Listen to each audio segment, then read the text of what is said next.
Ads లేకుండా latest episodes చూడండి.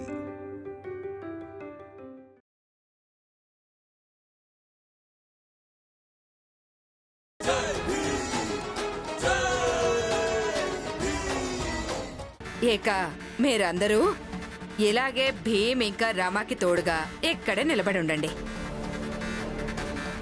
పులియా, ఏ నరోత్తం జోష్ అయితే ఇక్కడ మన ఇంటికొచ్చి పదే పదే భీమ్ ఇంకా రమని అవమానిస్తూ ఉంటాడో అతనికే వీళ్ళు సహకరిస్తున్నారు. పని చేయడానికి తన దగ్గరికే వెళ్లారట. వాళ్ళకసలు పరువంటూ ఏం లేదు.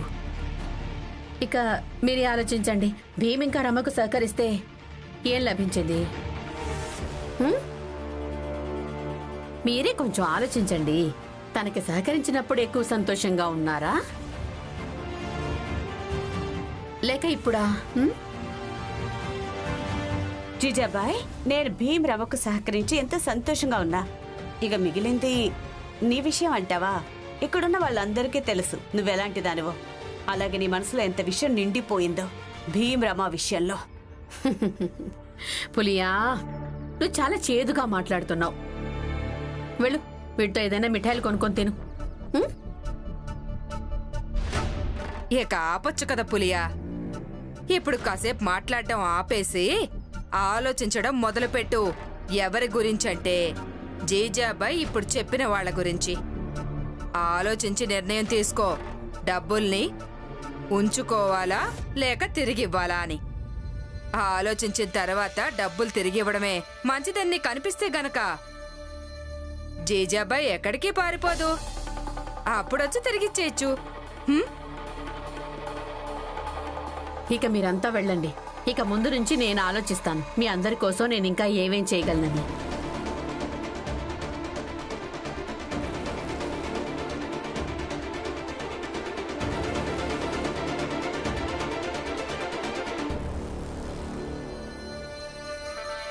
ఓ పులియా, మిఠాయి ఖచ్చితంగా కొనుక్కోవాలి. జీజాబాయ్, బాణం సరిగ్గా లక్ష్యాన్నే తాకింది. ఇలాగే బాణం వేస్తూ ఉండాలి. ఏదో ఒక రోజు భీమ్ తప్పకుండా గాయపడతాడు. అప్పుడు చూడు. మీరన్నది నిజమే.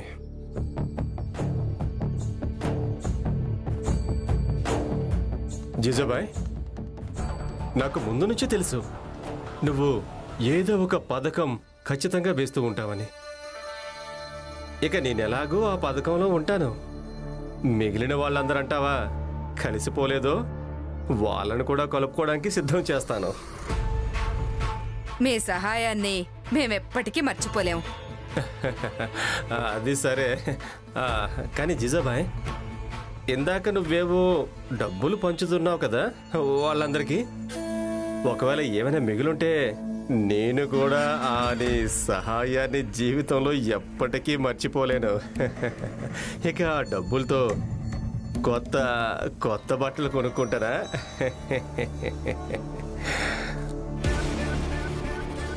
హితేష్ అన్నా, మీరు ఎప్పటి నుంచో మాకు మద్దతుదారుగానే ఉన్నారే. మీకు ఇవ్వకుండా ఎలా ఉంటాను? తీసుకోండి, కొత్త బట్టలు కొనుక్కోండి.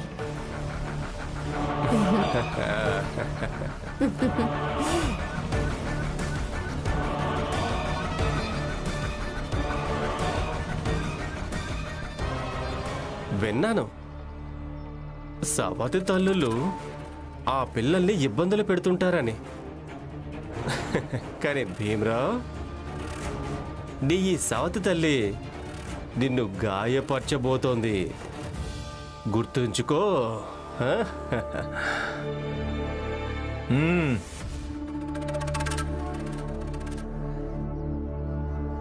ఇవి చూస్తున్నారు కదా, అన్ని ఏర్పాట్లు పూర్తి చేయాలి. ఆ తర్వాత ఈ కుర్చీలను ఏర్పాటు చేయండి. ఇక ఆ తర్వాత పూలతో ఇంటి మొత్తాన్ని అలంకరించండి, అర్థమైందా? కానీ కేవలం బయటే. ఇంకా రమా, రెట్టింపు డబ్బంటే రెట్టింపు పని. 2-2.5 గంటల్లో అతిథులు రాబోతున్నారు. అంతకు ముందే పని పూర్తి కావాలి, అర్థమైందా? ఏంటి మీకు వినిపించలేదా? ముఖానేం చూస్తున్నావు భీమరావు? తొందరగా పని పూర్తి చేయి. జోషి గారు, మేము కూడా తయారై వస్తాం. పదండి.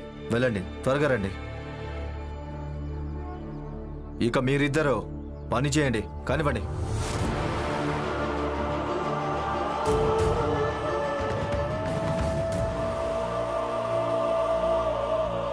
అక్క, భీమ్రమ నరోత్తం జోషి దగ్గర పనిచేయడానికి వెళ్ళి చాలా పెద్ద తప్పు చేశారు. అరే, అతను మన శత్రువు కదా. అంటే డబ్బులు అవసరం ఉంది కాబట్టి వెళ్ళిపోయారు. అదే కదా.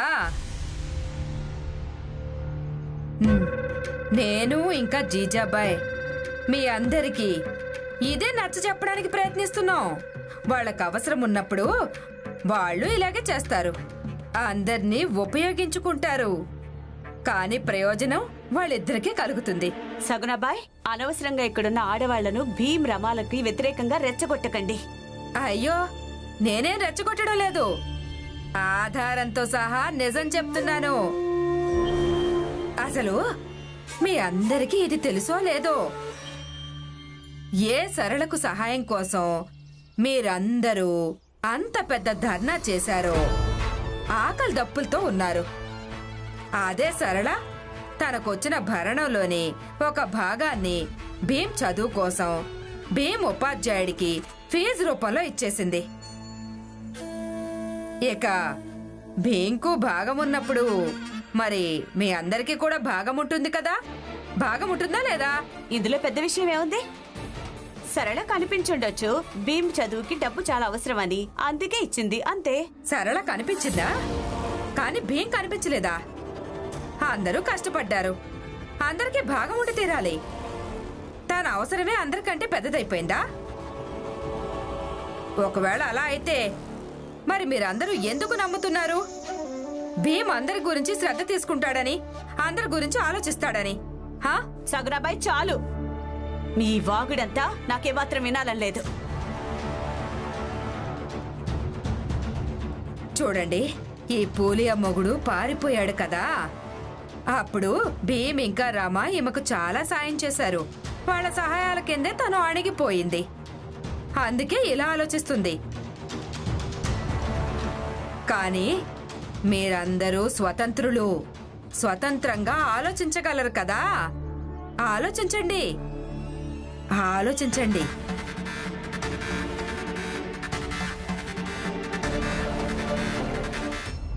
మీరా అక్క, మీరిది విన్నారా? ఏంటది?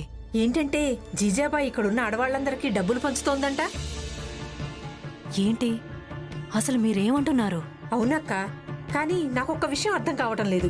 ఏ జీజాబాయ్ నిన్నటి దాకా ఒక్కొక్క పైసా కోసం తప్పించిపోయింది, ఈ రోజు ఇక్కడున్న వాళ్ళందరికీ డబ్బులు ఎలా పంచుతోంది? తను పుట్టింటికి వచ్చినప్పటి నుంచి అప్పటినుంచి తన వాలకం నాకు కొంచెం మారినట్టుగా అనిపిస్తోంది. దాలియమ్మ, ఒకవేళ ఇందులో వాస్తవం ఉన్నట్లయితే కనుక్కోక తప్పదు. అలాగే దాని వెనక కారణమేంటో మనం తెలుసుకోవాల్సి ఉంటుంది. అవునక్క, జాగ్రత్తగా కనుక్కోవాలి. జోకు, విషయం మొత్తం నేను నీకు తర్వాత వివరిస్తాను. ఇప్పుడు ఏం చెప్తున్నానో అదే చెయ్యు. నువ్వు పూలియా చూడగానే కడుపులో బాగా నొప్పొస్తున్నట్టుగా నాటకమాడు. వెళ్ళు వెళ్ళు వెళ్ళు వెళ్ళు, త్వరగా వెళ్ళు వెళ్ళు వెళ్ళు.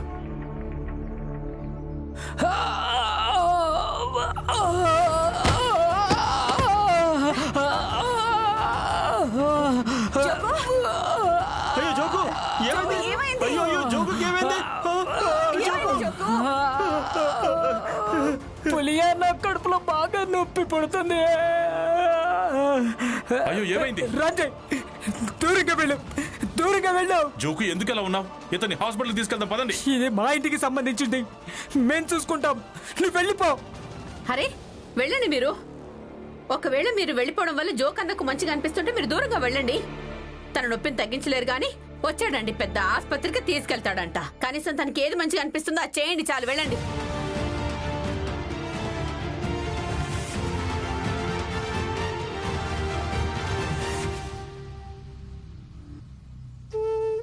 అన్నయ్య, జీజాబాయ్ పుట్టింటి నుంచి వచ్చిన దగ్గర నుంచి తన వాలకం పూర్తిగా మారిపోయింది.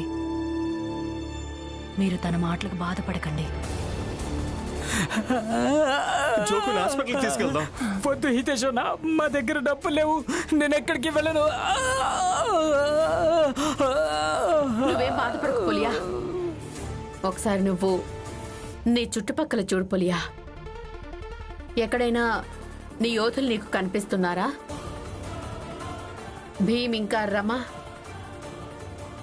నీకు సహాయం చేయలేరు. కాకపోతే నీ దగ్గర ఆ డబ్బులున్నాయి కదా, అవి నీకు తప్పకుండా సహాయాన్ని చేయగలుగుతాయి. ఒకవేళ కొంపతీసి వాళ్ళకి మద్దతుదారుగా ఉంటూ ఉంటూ నువ్వు నీ భర్తనే కోల్పోతావేమో.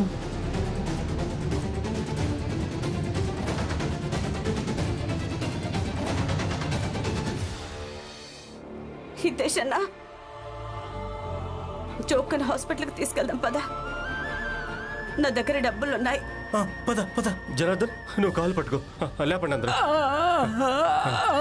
జాగ్రత్త.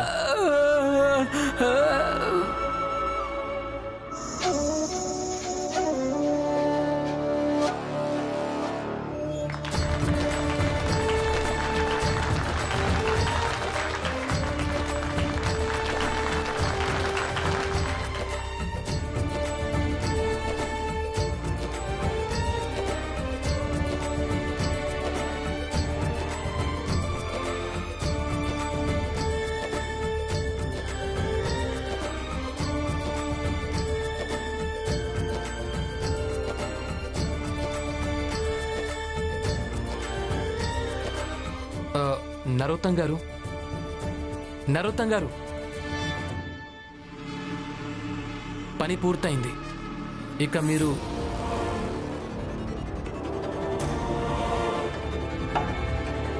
భీమరావు, ఇక్కడ కార్యక్రమం జరుగుతుంది, చూస్తున్నావు కదా. ఓ పక్కన కూర్చొని చూడు. ఇదిగో మేము మా పెద్ద జాతి వాళ్ళు కార్యక్రమాలు ఎలా చేస్తామో. కార్యక్రమం పూర్తవగానే వెళ్ళిపోండి. కూర్చోండి. మేము వచ్చిన పని అయితే పూర్తయిపోయింది. మాకు మా డబ్బులు ఇస్తే మేము వెళ్ళిపోతాం. భీమరావు, పుస్తకాలు చదువుకోవడం వల్ల, ముష్టిగా ఆర్థిక సహాయం పొందడం వల్ల సంస్కారాలు అర్థం కావు.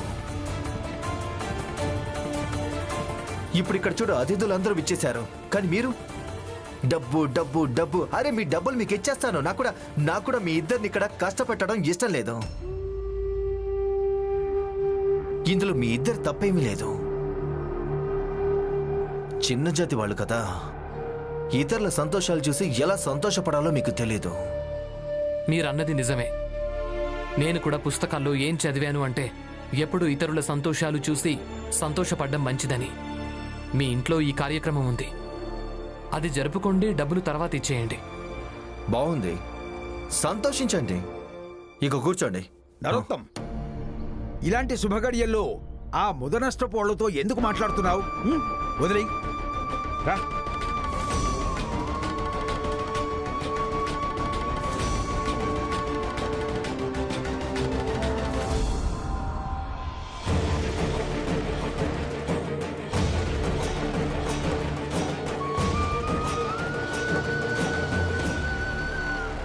మీ ఇద్దరికి చాలా చాలా అభినందనలు.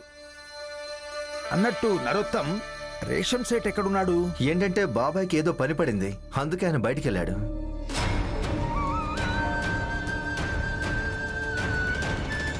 అయినా మీరందరూ ఎందుకు నిలబడ్డారు?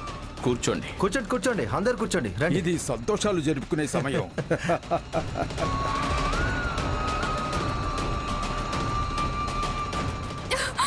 నేను ఇంకేమీ వినను.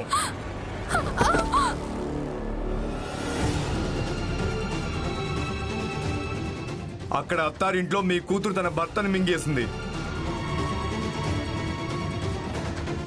ఇప్పుడు మరొకరికి ఒలవయిస్తుంది. ఇక మీరేమో ఇక్కడ పెళ్లి రోజును జరుపుకుంటున్నారు.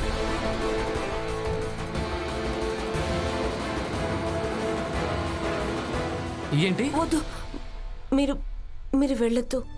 ఈమెకు బుద్ధి చెప్పండి. విధవని మర్చిపోయినట్టుంది. తను విధవ అయ్యుండి కూడా నియమాలను పాటించడం లేదు.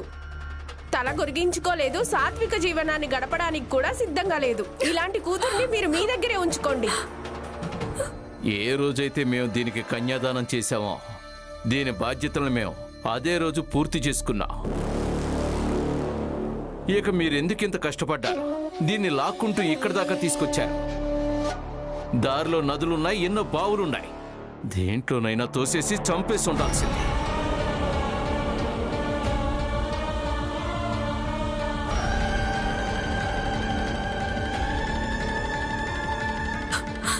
నాకు చావాలని లేదు, బ్రతకాలనుంది. అమ్మా, నాన్న, నాకు చావాలని లేదు.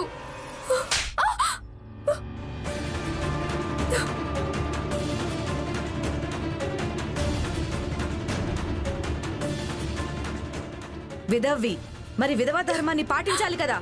నువ్వు తనని ప్రేమించి దేవుడి ఇష్టాన్ని వ్యతిరేకించి కలలు కంటున్నావా? ఇదంతా పాపం తెలీదా?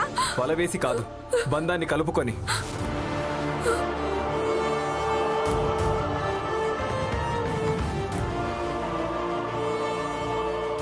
అసలు ఇందులో ఈమె తప్పేమీ లేదు. అన్నయ్య మరణం ఒక దుర్ఘటన, అందులో ఎవరిది ఎలాంటి తప్పు ఏమీ లేదు. ఈమెను పెళ్లి చేసుకోవాలనే నిర్ణయం నాదే.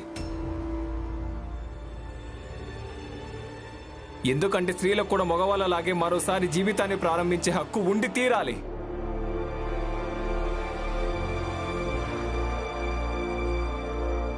ఇట్రా.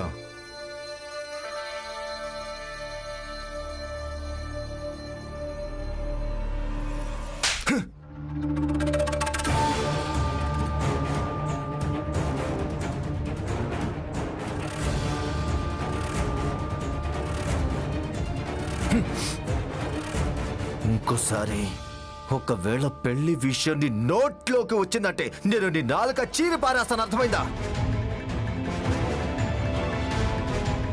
విధవ, చూడు చూడు, మా అక్క ఒక విధవ. తను విధవలాగే బతకాల్సి ఉంటుంది, అర్థమైందా? ఎందుకు? తన అన్నదానిలో తప్పే ఉందని.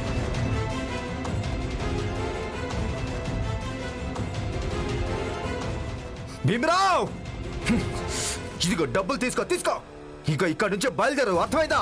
ఇది మా ఇంటి వ్యక్తిగత విషయం. నువ్వు ఇంకొక మాట మాట్లాడినా నీ నాలుక చీరి పారేస్తాను, అర్థమైందా? వెళ్ళిపో ఇక్కడ నుంచి, వెళ్ళిపో. చూడండి, ఒక పెళ్ళైన అమ్మాయి ఎప్పుడైనా తన అత్తారింటి నుంచి పుట్టింటికి వచ్చినప్పుడు 4 రోజులు అతిథి అవుతుందంతే. ఇక ఈమె ఒక విధవ.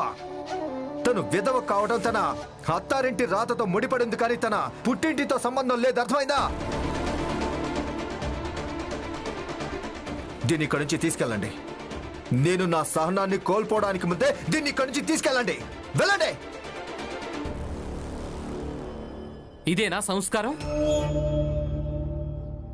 నరోత్తం గారు, ఇందాకే కదా మీరు సంస్కారం గురించి మాట్లాడారు. మీరే కదా ఇతరుల సంతోషాలు చూసి మనం కూడా సంతోషించడం మంచిదని చెప్పారు, మర్చిపోయారా? మీకు ఇది కూడా అర్థం కాదా? ఇతరుల బాధల్ని చూసి మనం కూడా బాధపడడం మంచిది అని. అయినా ఇతరులేంటి? వీళ్ళు కూడా మీకు అయిన వాళ్లే కదా. తను మీకు తోడబుట్టిన చెల్లెలే కదా. ఆగాగాగాగు, తనని మాట్లాడు నువ్వు. నేను కూడా వినాలనుకుంటున్నాను తన మనసులో ఏముందో. ఇప్పుడు చెప్పు, నువ్వేం చెప్పాలనుకుంటున్నావు? చూడండి, నాకు కేవలం ఏమనిపిస్తుంది. ఆగాగాగు, కొంచెం ఓపిక పట్టు. ఏంటంటే నాకు కొంచెం వినికిడి తక్కువ. నేను నీ దగ్గరకు వచ్చినప్పుడు అప్పుడు చెప్పు.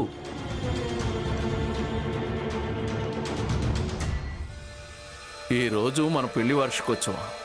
ఏం చేసినా కలిసే చేద్దాం, పద.